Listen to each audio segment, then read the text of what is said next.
Bendiciendo. Sí, ya concluimos estas tres prédicas. Esta semana las estaremos subiendo a YouTube, al canal de Casa del Alfarero, y entonces pues ahí podrán repasarlas. Yo cuando oigo a la pastora Lourdes está predicando y después me toca editar el video, siempre lleva edición. Y yo me gozo porque cuando lo edito aprendo más. Así que cuando usted lo oye y lo repasa, aprende más, recuerda otra vez ese momento. El tema de hoy, sí, lo he intitulado ¿De qué está pendiente tu Sara? Y vamos a leer en Hebreos 4:2. O sea, cada uno tenemos un Sara. Hebreos 4:12, leemos todo en el nombre del Señor Jesucristo, porque la palabra de Dios es viva y eficaz y más cortante que toda espada de dos filos, y penetra hasta partir el alma y el espíritu, las coyunturas, los tuétanos, y discierne los pensamientos y las intenciones del corazón. Amén. Que sea el Señor enseñándonos esta tarde, porque nosotros somos buena tierra, en el nombre de Jesucristo, amén. Amén. En las prédicas anteriores estudiamos sobre la fe y con esta concluimos estas charlas, y hablamos primero de la fe como un grano de mostaza. La fe como un grano de mostaza basándonos en la palabra de Dios, que la palabra de Dios son semillas como grano de mostaza, que la podemos sembrar y nos dan un fruto llamado milagros. Dijimos también en estas charlas anteriores que la fe habla, la fe no es muda. Marcos 11:23 dice que cualquiera que dijere a este monte, quítate y pásate en el mar, y no dudare en su corazón, lo que diga, lo que dice, le será hecho. Entonces la fe habla. Declaramos la victoria por la palabra, porque antes de que el Señor dijera eso, dijo: creed en Dios, creed en mí. También dijimos que la fe oye.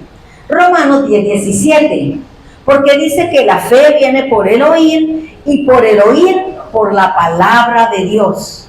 Así que ese texto bíblico, ese granito de mostaza por el cual queremos obtener un milagro, lo declaramos en voz audible, de manera que nosotros mismos lo oímos, y va a venir, la fe va a crecer, la fe en nosotros, porque ya todos tenemos una medida de fe.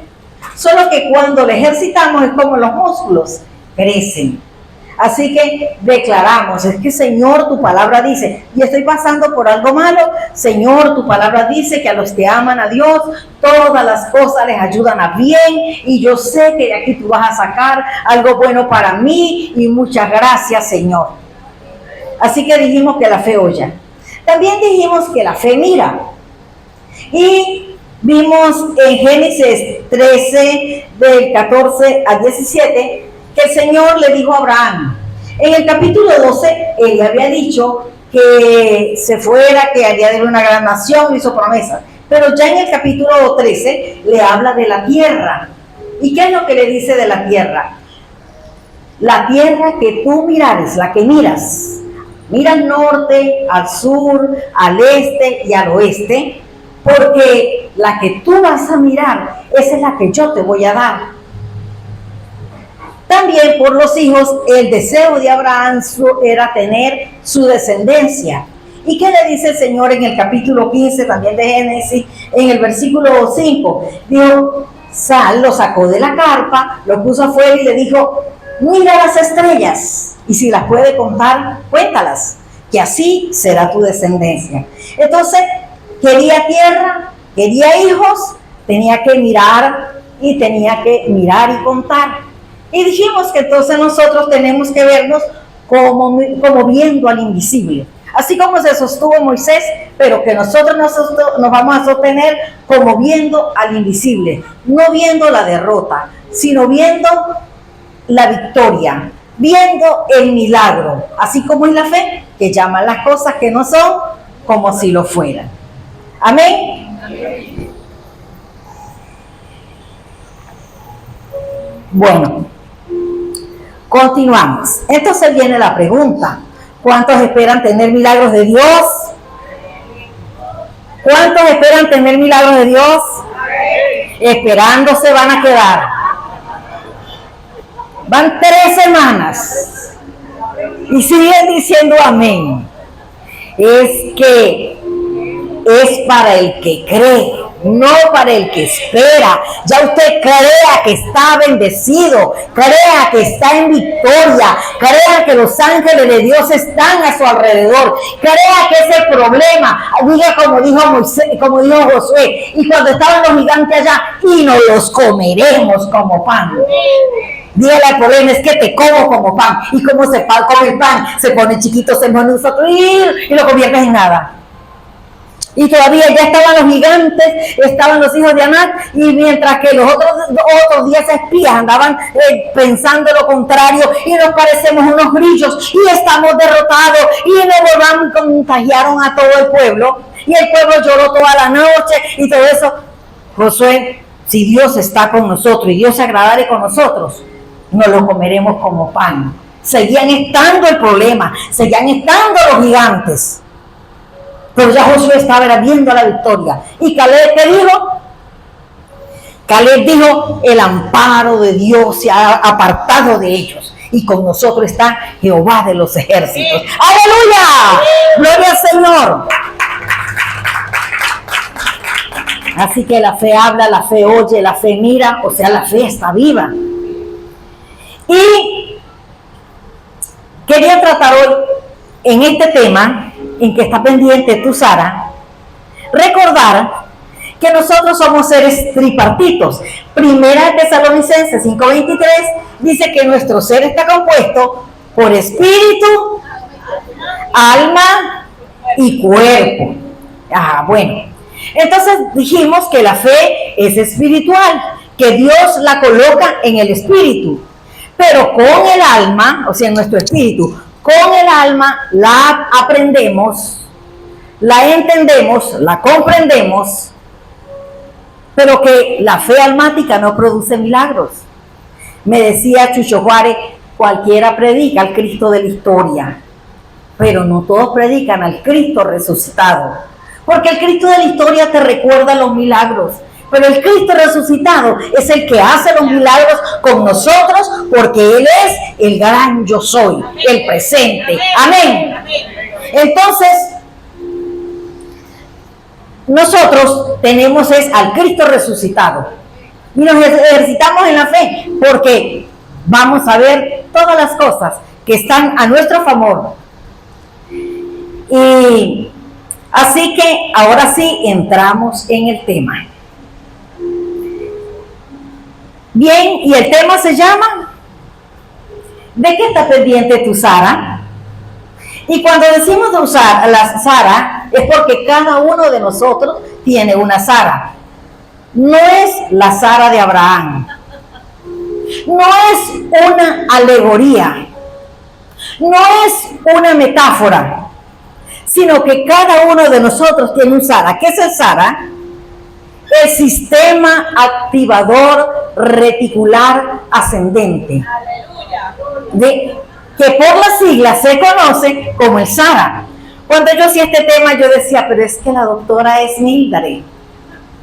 Y entonces yo decía: pero bueno, no voy a explicar una clase de medicina, pero sí quiero tocar el punto. ¿Y qué es ese sistema activador reticular ascendente? Bueno, esa es una red de neuronas y tractos nerviosos, o sea, estructuras cerebrales, que regula el estado del sueño y vigilia, manteniendo el estado de alerta y la conciencia.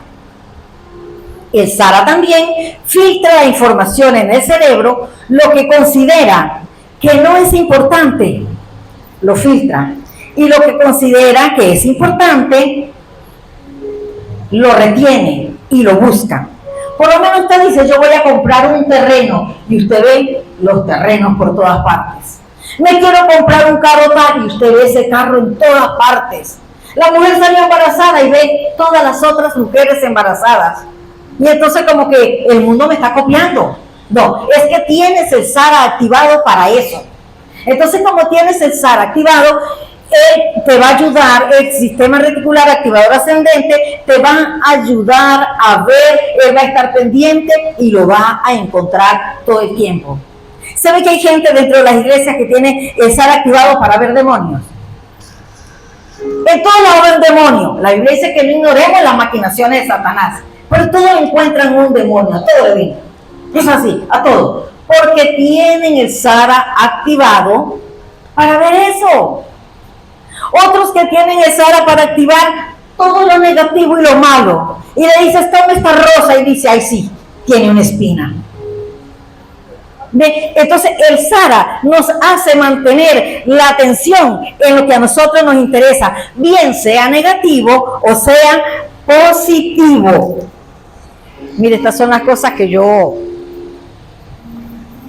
cuando edito corto, ahí no sale nadie tomando agua ni nada de eso.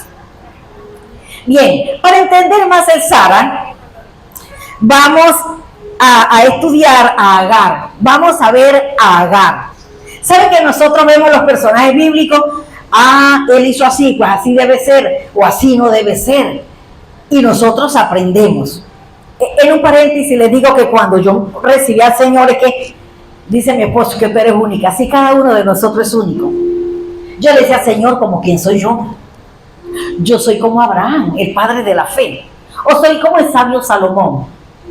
Dime, Señor, yo soy como el rey David, o yo soy como Jacob. Yo creo que soy como Jacob, algo tramposa pero trabajadora. Un día el Señor me dijo, tú eres como Agar, y yo lloré todo el día cuando vi a Agar, y yo dije, pues sí, claro, así es. Pero vamos a estudiar una parte de Agar. Agar era una joven egipcia, era sierva de Sara, era una esclava, sierva de Sara. En esa época ellos todavía no tenían la ley dada por Dios a Moisés, sino que ellos se regían por el código de Hammurabi. Y entonces en el código de Hammurabi era una mujer que agarraba a su sierva y se la daba a la esposa de concubina. Ella había hecho una obra muy bonita, muy buena, muy excelente. Así que para la mente de Sara, ella estaba haciendo algo bueno cuando vio, mi esposo no tiene hijos, Abraham no tiene hijos y su deseo es tener hijos, yo le voy a dar mi criada y para que tenga hijos con ella. Ahora yo quiero que seamos un poquito empáticos con Agar. Le dio Agar. Agar era la sierva. Se la dio, y cuando se le entregó, y entonces Abraham la hizo su mujer, salió embarazada y ella miraba pero con rabia. La miraba con rabia. Yo me pregunto, ¿por qué la miraba con rabia? Ella era una muchacha. A lo mejor dentro de la comunidad de siervos que había con Abraham, habría algún muchacho que le gustaba a ella, pero vinieron y se le entregaron, ahora duerma con el viejito. Y ahora viene el viejito y le embarazan. Y bueno, se consoló, por lo menos la primera vez huyó. Y el ángel de Jehová la encontró en el desierto y le dijo, regrésese, ponte sumisa bajo la mano de Sara. Y ella se regresó. Y estando ahí, entonces, bueno, ya tiene el niño, pero se consoló. Abraham no tenía hijos. Así que, bueno, mi niño va a ser el heredero. El heredero de todas las riquezas de Abraham, que era riquísimo, y bueno, tenemos un hogar. Pero resulta de que viene el milagro en Sara, Dios rejuvenece a Sara, a Abraham, y tienen a Isaac. ¿Y qué sucede cuando tienen a Isaac? Ahí no se le celebraba la fiesta del cumpleaños. Ahí se le celebraba, era la fiesta del destete. Destetaron entonces a Isaac, hicieron una fiesta. Ahora sí, nos ubicamos en Génesis 21:8, voy leyendo. Y creció el niño Isaac y fue destetado. E hizo Abraham gran banquete el día que fue destetado Isaac. Y vio Sara que el hijo de Agar, la egipcia, el cual le había dado a luz a Abraham, se burlaba de su hijo Isaac. O sea, Sara miró que en la fiesta le estaban haciendo bullying a su niño, a Isaac. Dice, por tanto, dijo Abraham, echa a esta sierva y a su hijo, porque el hijo de esta sierva no ha de heredar con Isaac mi hijo. Este dicho pareció grave en gran manera a Abraham a causa de su hijo. Entonces dijo Abraham, no te parezca grave a causa del muchacho de tu sierva, en todo lo que te dijera Sara, oye su voz, porque en Isaac te será llamada descendencia. Y también del hijo de la sierva haré una nación, porque es tu descendiente. Entonces Abraham se levantó muy de mañana y tomó pan y un odre de agua y lo dio a Agar poniéndolo sobre su hombro y le entregó el muchacho y la despidió y ella salió y anduvo errante por el desierto de Berseba. Seguimos con Agar. Ya se había consolado que tener el niño, nace el otro, le hacen bullying y la botan a la calle. Y no era la calle, era el desierto. A ver, piense cómo se sentiría. Yo no quería estar con ese señor. Me entregaron a ese señor, yo no tengo mi propio esposo, sino el esposo de Sara. Ahora Sara tuvo un hijo. Ahora me botaron al desierto. Tenía que tener rabia. Los niveles de cortisol tenían que estar altos. Lo único que le dio de herencia fue una bolsa de pan y un odre lleno de agua. Usted se puede imaginar, y ahora no tengo herencia, no tengo familia, no tengo a dónde llegar. ¿Saben que hace unos meses vi un musulmán convertido a Cristo? Y lo vi que aunque era cristiano, lo dijo con resentimiento. Dijo, es que los judíos son ricos porque Sara se quedó con las riquezas. Entonces imagínense, esa vieja me entregó al hombre, ahora me echaron a la calle sin nada. ¿Cómo se sentiría Ismael? ¿Qué cosa comentarían entre ellos mientras que caminaban? Cómase un poquito de pan, bébase un poquito de agua. Y en el desierto que es caliente, oye la sed, más sed tomaban. El agüita, hasta que continuamos en el versículo 15. Y le faltó el agua del odre y echó al muchacho debajo de un arbusto y se fue y se sentó enfrente a distancia de un tiro de arco, porque decía, no veré cuando el muchacho muera. Y cuando ella se sentó en el frente, el muchacho alzó su voz y lloró, y oyó Dios la voz del muchacho. Y el ángel de Dios llamó a Agar desde el cielo y le dijo, ¿qué tienes, Agar? No temas, porque Dios ha oído la voz del muchacho. Aquí sacamos una enseñanza pequeña aquí, o grande. Que en ese momento era tanto el dolor que tenía Agar, era tanta la tristeza, pero cuando vio que su hijo estaba muriendo de sed y estaba en esa situación, se sentó y dijo, no, yo prefiero no verlo morir. Ver su muchacho deshidratado, los ojos rojos, la boca partida, palpitaciones y todas las cosas que le pasan a la gente que está deshidratada. Y se puso lejos, ya tenía dolor. ¿Qué más tenía? Rabia, molestia, desesperanza. Y miren lo que pasa, pero el muchacho levantó la voz. ¿Qué nos enseña eso? Que aún en los momentos que nosotros podamos estar pasando de aflicción, levantemos la voz, porque los ojos de Dios están sobre nosotros. Amén. Aleluya. Bien, entonces resulta que cuando llega y le dice así, entonces Dios le abrió los ojos y vio una fuente de agua, y fue y llenó el odre de agua y dio a beber al muchacho. Y Dios estaba con el muchacho y creció y habitó en el desierto y fue tirador de arco y habitó en el desierto de Parán y su madre le tomó mujer de la tierra de Egipto. Observemos a Agar. Dice que Dios le abrió los ojos para que viera el agua. ¿Qué quiere decir? El agua estaba ahí. Dios no creó ese día una fuente de agua. El agua estaba ahí.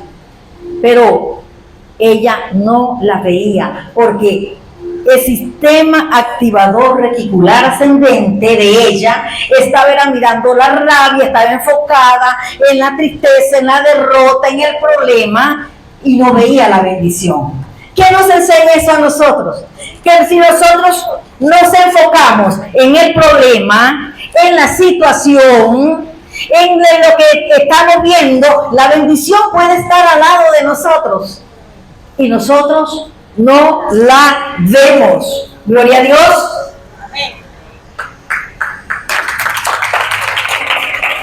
Gloria al Señor, y vamos aprendiendo. Pues el problema que tengamos es que por eso es que tiene su SAR activada, su sistema reticular, ¿a dónde está enfocado? El de ella estaba enfocado en el problema, la bendición estaba al lado, pero ella no la vio. Veamos ahora el caso de Job. ¿Saben qué? Job, dice la Biblia, dice, Dios mismo testifica de Job diciendo que era un varón recto y perfecto y que no había nadie como Job. ¡Aleluya! Que no lo dijo cualquiera, lo dijo fue Dios. Dijo, es un varón recto, perfecto, y ninguno hay como él. Hay que ver en el libro de Job que está la voz de Dios, que habla y también le habla a Job. Está la voz del diablo porque él habla, y está la voz de los amigos. Los amigos dijeron que tú andabas en mala junta y empiezan a hablar tantas cosas feas de Job. Malhechor, le dijeron tantas cosas que al final del libro de Job dice Dios que oras tú por tus amigos y presenta una ofrenda, porque Dios estaba enfadado con esos amigos y los iba a castigar. Entonces usted nunca hable mal de Job, porque se mete en problemas con Dios. Pero veamos el caso de Job. Dios dice que es bueno, Dios dice que es recto, Dios dice que es perfecto, Dios dice que no hay nadie como él. Entonces viene la pregunta, ¿y por qué lo dejó Dios en la mano del diablo? Porque de paso ni siquiera fue el diablo el que se comienza a meter con Job. Es Dios que comienza a dijéramos los marineses, a darle caquillo al diablo. Pero ¿y tú no lo has visto? Que él me ama, y tú no lo has visto. Él me quiere, y tú no lo has visto. Que él es recto, y tú no lo has visto. Y el diablo, ay, déjame que yo le toque sus bienes y sus cosas, porque tú todo le has acercado, deja que le toque y verás cómo no te ama. O sea, tú le tienes el amor comprado a Job. ¿Y qué dice? Entonces dice Dios, tócale los bienes. Y Job allí pierde los bienes, pierde los hijos, pero Job no habla mal de Dios. Dice Job, yo sé que mi Redentor vive y aún del polvo de la tierra me levantará. ¿Y qué pasa con Job? Que Job llega un momento, ¿verdad? Que dicen otra vez, está ese encuentro Dios, el diablo, y le vuelve a decir, pero ¿no has visto a mi siervo Job que retiene la integridad? Y dice, pero lo que pasa es piel por piel, deja que lo toque. Y Dios le dio permiso. ¿Sabe qué? Voy a hacer un paréntesis, que hay personas que dicen, el que es de Dios, el diablo no le toca. Porque primera de Juan 5:18 lo dice, pero es verdad que no le toca, pero si el diablo va y le pide permiso a Dios, claro que le toca. No se lo dijo a Pedro, cuando dijo Pedro, el diablo ha pedido permiso para zarandearos como a trigo, y yo le di permiso. ¿Y por qué le dio permiso? Porque tenía basura. El apóstol Pedro se creía, no, pues sí, estos te van a negar, yo no te voy a negar. O sea, era como un complejo de superioridad, y entonces tenía basura y le dio permiso. Así que nosotros, cero basura, para que nunca, cuando pida permiso, no nos deje tocar. Ahora Job, veamos el caso Job, seguimos en el caso Job. Fue Dios quien dejó que Satanás tocara a Job. Y nosotros nos preguntamos, pero si es recto, si es perfecto, si era un hombre bueno, ¿por qué Dios permite que le toque? Porque la pregunta es, si le dio permiso para que le toque a él, le puede dar permiso para que me toque a mí. Pero ¿qué fue lo que le pasó a Job? Que Job se enfocaba, ¿sabe qué? Cuando, ya le voy a leer por aquí, Job 3, 25 y 26 dice, Miren lo que dice Job. Dice, porque el temor que me espantaba me ha venido y me ha acontecido lo que yo temía. No he tenido paz, no me aseguré ni estuve reposado. No obstante, me vino turbación. ¿Qué está diciendo Job? Me vino lo que temí. O sea, con todo lo bueno que era Job, con todo lo recto que era Job, se vivía en temor. Él no se vivía en fe. La Biblia dice 365 veces en la Biblia, no temas, o sea, como con uno tema para cada día. Pero Job no estaba en fe, Job estaba en temor. ¿Y qué sucede?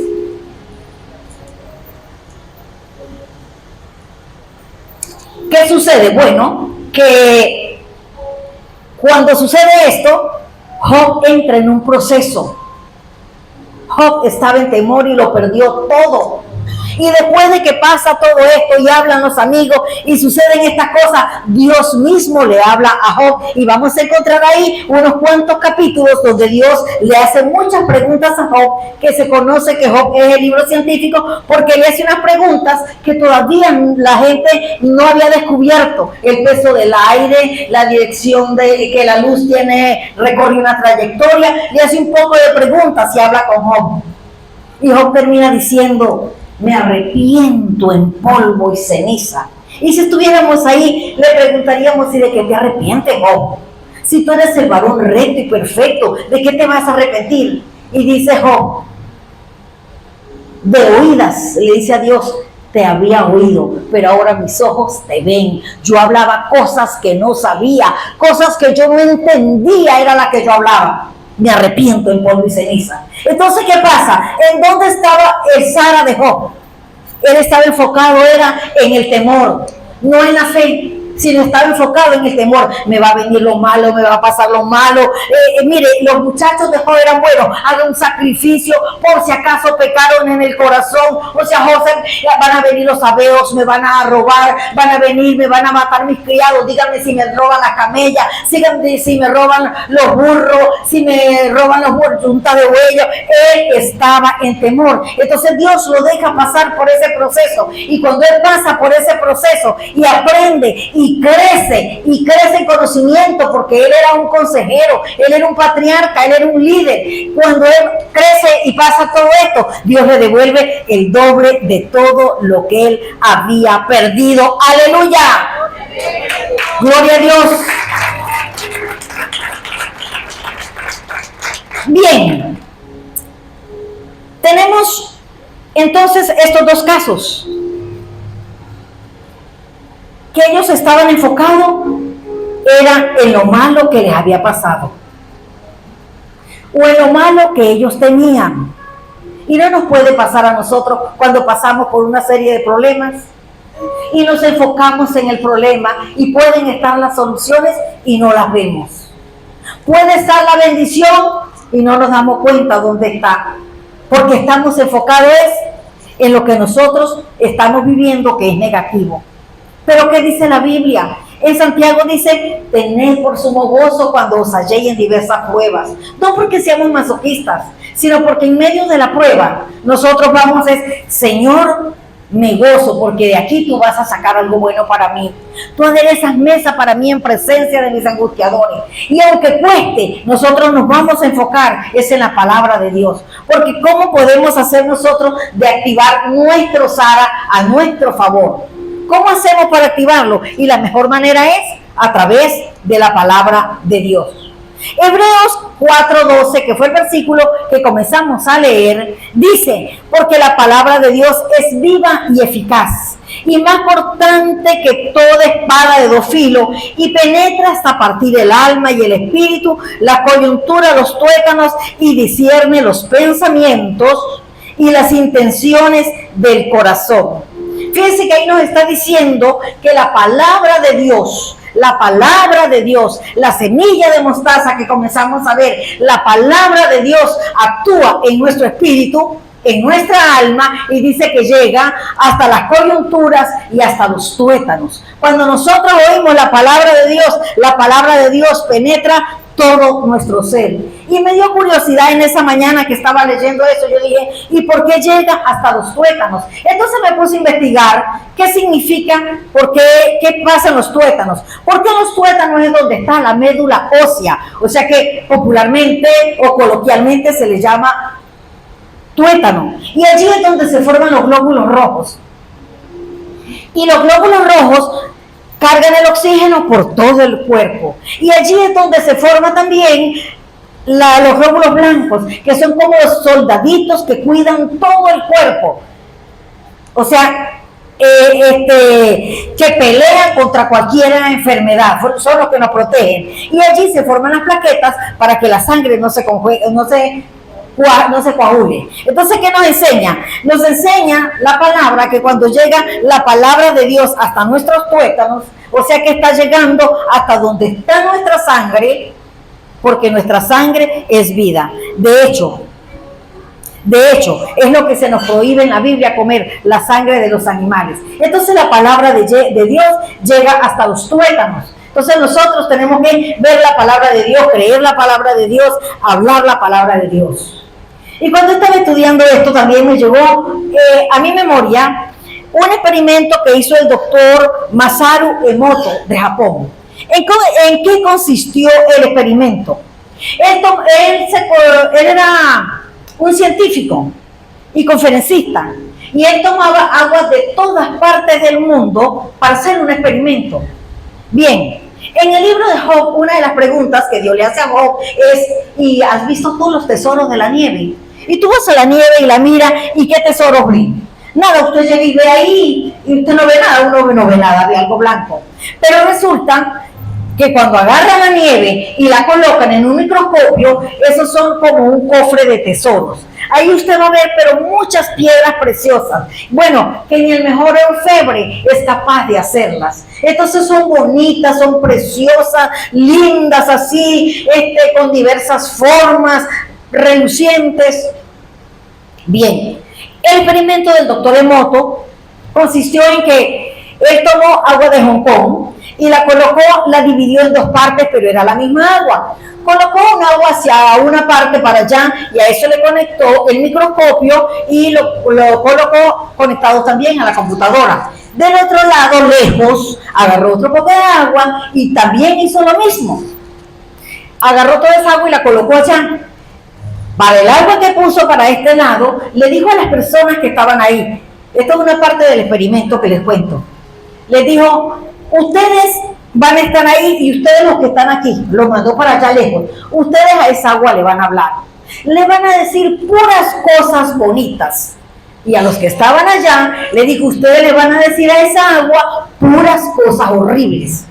Entonces los que estaban allá, que estaban en el agua, le decían: agua, te amamos. Agua, eres preciosa. Tú eres linda, agua. Nosotros te vamos a cuidar, agua. Nosotros te amamos. Y el grupo que estaba en el otro lado: te odiamos, te aborrecemos, te vamos a destruir, te vamos a ensuciar, un montón de cosas feas. Y el resultado fue que el agua, la que le hablaban bonita y le decían las cosas hermosas, cuando comenzó a congelar, se comenzaron a ver todos los cristales. ¡Aleluya! Pero ¿saben qué?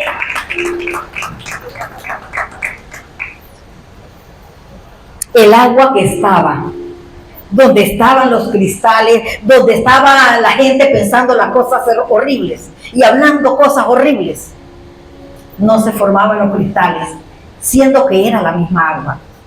Cuando yo vi eso, la primera vez que lo vi, en esos días mi hija mayor se había operado los pies y el doctor no entendía por qué las heridas no se cerraban. Le hicieron todos los exámenes, pero las heridas no cicatrizaban y nadie entendía por qué. Mi hija aquí en Venezuela trabajaba de maestra de preescolar y cuando ella se fue a operar le dijeron: pero busca la interina, y ella buscó la interina. Después que se operaron, todas sus compañeras de trabajo fueron a visitarla. Y esa interina que usted dejó, esa hace las cosas mal, esa no cumple las cosas, y le hablaban pura murmuración, pura crítica y todo lo negativo. Un día llegó el esposo y dijo, no quiero que las maestras vuelvan acá. Quiero que esas viejas chismosas no vengan acá. Que se vayan. Y entonces resulta de que las maestras dejaron de asistir.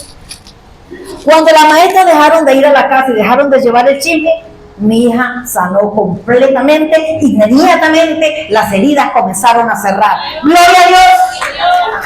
¡Aleluya! Dijo el doctor Emoto, mire, tengan cuidado con lo que ustedes oyen, porque nosotros somos el 80% de agua, y lo que hablamos, nuestras células están oyendo lo que hablamos. Y entonces imagínense que si solamente con hablar cambiamos el estado del agua, les pregunto yo, entonces ¿cómo serán las consecuencias? ¿Qué no hará la palabra de Dios? Si las nuestras pueden crear, y Él nos dio el poder y dijo, dígalo en el nombre de Jesucristo, ¿qué podemos hacer? ¿Cuánto más Dios? Cuando vemos esto, entonces cuando nosotros estamos aquí adorando y Señor te amo, Señor te adoro, Señor te bendigo y le cantamos cosas hermosas, ¿qué está pasando en nuestro cuerpo? ¿Qué está pasando en nuestra célula? ¿Qué está pasando en el agua de nuestro cuerpo? Por eso dice el Señor, hay hombres cuyas palabras son como golpe de espada, mas la lengua del sabio es medicina.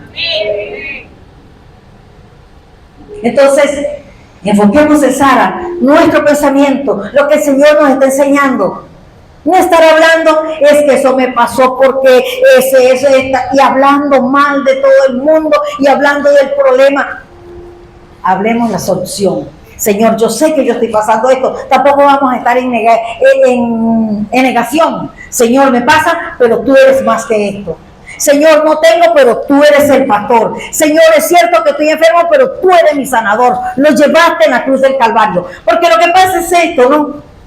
Si el Señor dice que todo nuestro ser, o sea, es espiritual mi cuerpo, y la fe es espiritual, la aprendemos con el intelecto, toda una parte de nuestro cuerpo para actuar también en nuestra vida.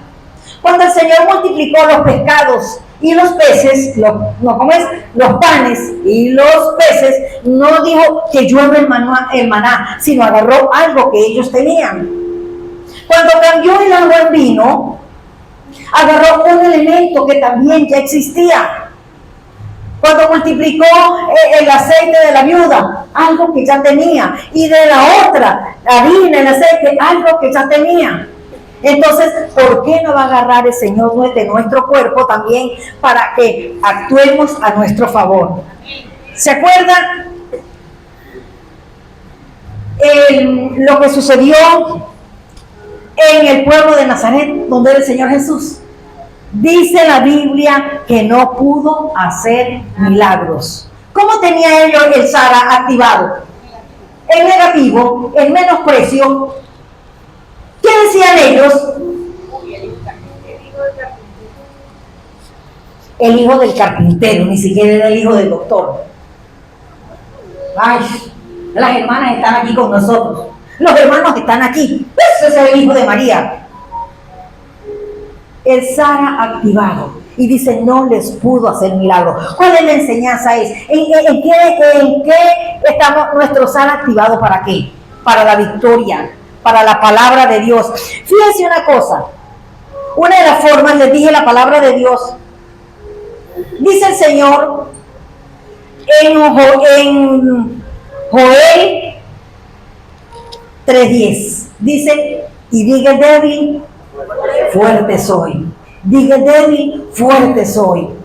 Dice la Biblia que la fe llama las cosas que no son como si lo fueran. ¿Por qué? Porque cuando nosotros decimos, aunque nos sintamos fuertes, Señor, pero yo todo lo puedo en Cristo que me fortalece. Yo soy fuerte, Señor. Claro que lo voy a lograr. Tú estás conmigo. Así como la canción que el Señor le dio a la pastora Lourdes. Dios hará cosas nuevas en mi vida hoy. Él las va a hacer nuevas. Y en este problema abrirá un camino en el mar y de la roca va a sacar agua. El Señor va a hacer maravilla. Va a detener la luna y el sol. Él lo va a hacer por mí. Y vamos a la cruz porque la fe mira. Y vamos a ver. Y los milagros para nosotros va a suceder. Por eso es que esto también me enseñaba Chucho. El siervo de Dios no espera que los milagros sucedan. El siervo de Dios hace que los milagros sucedan. Repítalo. El siervo de Dios no espera que los milagros sucedan.